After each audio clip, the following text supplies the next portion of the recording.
आज हम paper folding से समचतुर्भुज बनाकर उसके गुणों को पहचानेंगे। इस चतुर्भुज को बनाने के लिए हमें चाहिए एक पेपर और कुछ पेपर पट्टियाँ। सबसे पहले पेपर को लंबाई और चौड़ाई में 20 से मोड़िए। अब दोनों मोड़ के निशान के कटान बिंदु पर निशान लगाइए तथा मोड़ के निशान पेपर की लंबाई और चौड़ाई वाली भुजाओं को जहां जहां पर काट रहे हैं वहां पर भी स्केच पेन से निशान लगाइए। अब पेपर के चारों भागों में निशानों से पेपर को पकड़कर पेपर को मोड़ दीजिए।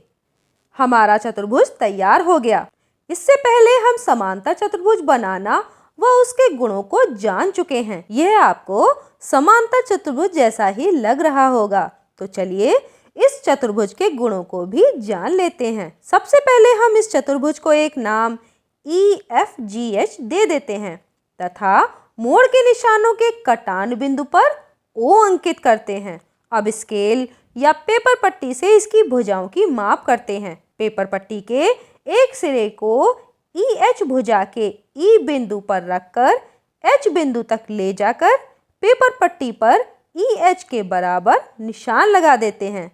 अब अन्य भुजाओं की माप भी इसी पेपर पट्टी से करने पर इस पेपर पट्टी पर लगे निशान के बराबर है। इसका मतलब है कि इस चतुर्भुज EFGH की सभी भुजाएं EF, FG, GH व HE बराबर हैं। अब पेपर पट्टी से नापने पर सम्मुख भुजा EF व HG तथा EH व FG के बीच की दूरी प्रत्येक स्थान पर बराबर है, अतः सम्मुख भुजाएं समांतर हैं। EG विकर्ण को कटान बिंदु O से मोड़ने पर OE व OG बराबर हैं।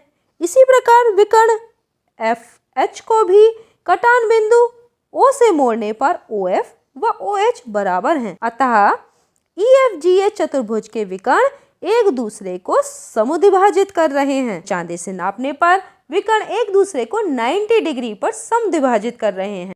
यह एक समचतुर्भुज है। अब सम्मुख कोण E व G को चांदे से नापने पर दोनों कोण 110 डिग्री हैं। इसी प्रकार F व H सम्मुख कोणों को नापने पर भी दोनों कोण 70 डिग्री हैं। अतः समचतुर्भुज में सम्मुख कोण समान होते हैं। इस प्रकार एक समचतुर्भुज में चारों भुजाएं बराबर व आमने सामने की भुजाएं समांतर होती हैं, सम्मुख कोण समान होते हैं एवं विकर्ण एक दूसरे को 90 डिग्री पर समद्विभाजित करते हैं।